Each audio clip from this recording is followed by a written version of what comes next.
Hello दोस्तों, नमस्कार, प्रणाम। अपने यूट्यूब चैनल पर आप सभी का स्वागत करती हूँ।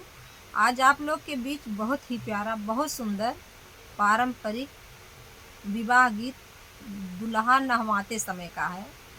जब दुल्हा बारात जाते समय नहाते हैं, उसी समय का गीत है दोस्तों। बहुत ही प्यारा, बहुत सुंदर गीत है।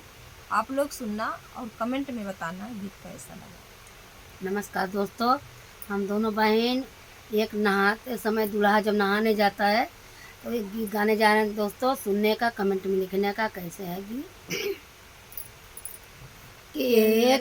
के मोरे सगर खाना हवै त घाट बनावा, हवै त घाट बनावा,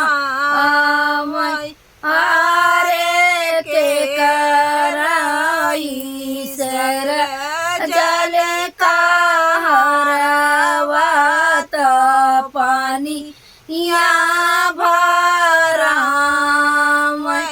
त पानी या भरा कवन राम सागर खाना मैं त घाट बनावा, मैं त घाट बनावा।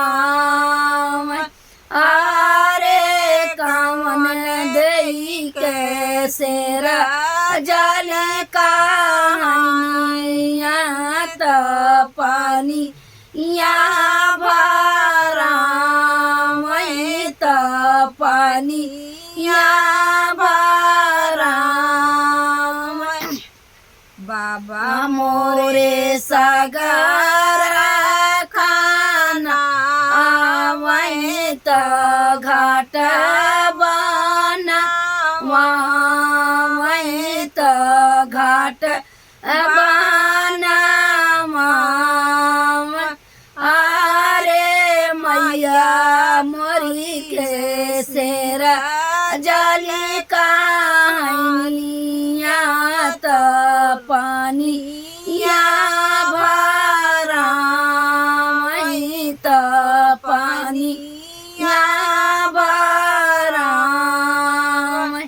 आरे मैया मोरे के शेर जल कहानिया त पानी या भरा, मैं तो पानी या भरा।